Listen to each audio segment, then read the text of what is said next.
সরকারকে প্রশ্ন করতে চাই, আপনারা আমাদেরকে বলেন যে মাদক বিরোধী সমাজ গড়তে হবে, মাদক মুক্ত সমাজ গড়তে হবে, আর আমরা মাদক মুক্ত সমাজ করার জন্য নিজের জীবনকে ঝুঁকির মধ্যে ফেলছি, আর 6 দিন পরে সে টাকা দিয়ে কোর্টের থেকে বের হয়ে আবার এলাকায় এসে একই কারবার করছে, তখন আমরা কি করব? এজন্য আমরা সারা বাংলাদেশে কি করবে আমরা সেটা বলতে চাই না।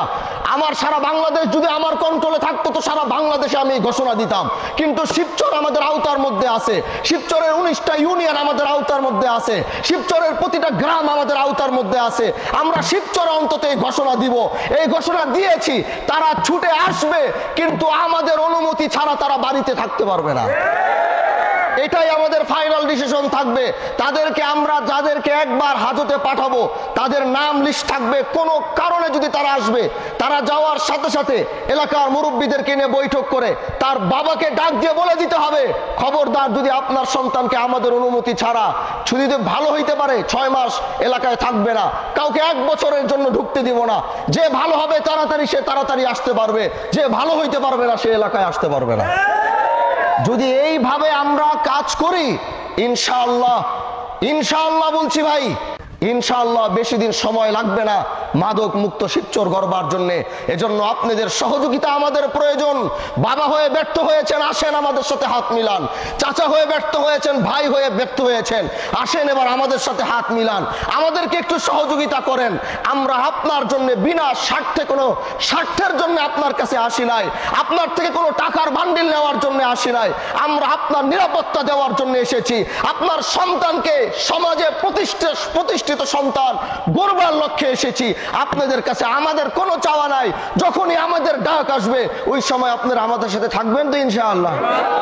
আমি আল আমিন ফাউন্ডেশনকে ধন্যবাদ জানাই, আপনারাও মাদক বিরোধী আন্দোলনের আপনারাও ময়দানে নেমেছেন, আপনারা ঘরে ঘরে যান।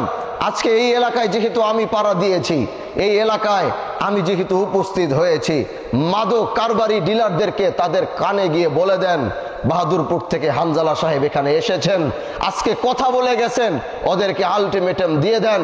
যদি তারা এই কাজ থেকে বিরত না হবে তাহলে আমরা যেভাবে মাদক বিরোধী আন্দোলন করি, যেভাবে আমরা অভিযান করি, আমরা সে অভিযান করতে বাধ্য হব। আমরা তাদেরকে পুলিশের হাতে সুপুর্দ করব, পুলিশ তাদেরকে জেল হাজতে পাঠাবে, টাকার বিনিময়ে তারা সেখান থেকে আবার ছুটে এসে মনে করবে বাড়িতে আসবে। আপনাদের মুরব্বীরা 10 জন টেবিল বৈঠক বসাবেন, সেখানে আমরা থাকব, পুলিশ মহোদয়ের এই ফাঁড়ির যারা দায়িত্বশীল তারা থাকবে। আমরা তাদেরকে স্পষ্ট বলে দিব, আমরা তাদেরকে অনুমতি না দেওয়া পর্যন্ত তারা দ্বিতীয়বার বাড়িতে ফিরতে আসতে পারবে না। আমরা ওকে জরিমানা করব না, আমরা ওর বাপকে বলবো তোমার ছেলেকে যদি এলাকায় দেখবো তাহলে তোমার 5 লক্ষ টাকা জরিমানা দিতে হবে। কারণ আজকে আইন আদালতের উপরে আমাদের আস্থা আছে, কিন্তু কষ্টও আছে।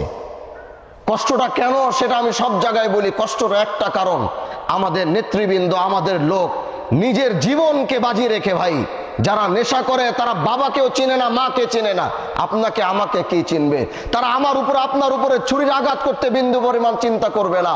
আমরা জীবনকে বাজি রেখে তাদেরকে ধরে যখন আমরা আইনের আওতায় দেই, থানা যখন তাদেরকে মামলা দিয়ে যখন কোর্টে পাঠায়, এই মাদক কারবারি যখন 6 দিনে ছুটে আসে তখন আমাদের সবচেয়ে বেশি কষ্ট হয়। এটা আমাদের কষ্ট হয় কারণ আমাদের নেতৃবৃন্দ জীবনের ঝুঁকি রেখে এই কাজটা করে। ওই মুহূর্তে তারা পিছন থেকে একটা ছুরি বের করে একটা যদি টান দিয়ে দেয়, কিন্তু সেটা চিন্তা করেও তারা সেটার বিরুদ্ধে যায়। আর তারপরে যখন 6 দিন পরে যখন আদালত তাকে জামিন দিয়ে দেয় তখন আমাদের কষ্ট হয়। আল্লাহ পাক আজকে এই যে আয়োজন যারা করেছে, আজকে থেকে আল আমিন ফাউন্ডেশনকে বলবো আপনারা সক্রিয়ভাবে ঐক্যবদ্ধ একটি প্ল্যাটফর্ম তৈরি করুন, আমাদেরকে জানান, আমরা সর্বোচ্চ সহযোগিতা করব। যারা যারা বিক্রি করে এই তালিকা আপনাদের কাছে আছে, তাদের বাড়িতে আজকে 20 জন যাবেন, ঘোষণা দিয়ে আসবেন। যদি তারপরও ভালো না হবে, সিকিউরিটি ভাবে গোয়েন্দার মতো মাল সহ তাদেরকে ধরে ফাঁড়িতে কল করবেন, ফাঁড়ি তাদেরকে মাল সহ ধরে মামলা দিয়ে পাঠাবে। এরপর আমাদের কাজ আবার শুরু হবে। আল্লাহ যেন আমাদেরকে এক এবং নেক হয়ে দেশ ও জাতির ক্লান্তিময় জাতির পক্ষে, জাতির সাথে যেন আল্লাহ আমাদেরকে থাকার মতো তৌফিক দান করে। আল্লাহ যেন আজকে যারা উপস্থিত হয়েছেন প্রত্যেকে আল্লাহ পাক দ্বীন এবং ইসলামের চূড়ান্ত বিজয়ের জন্য আল্লাহ যেন কবুল করে।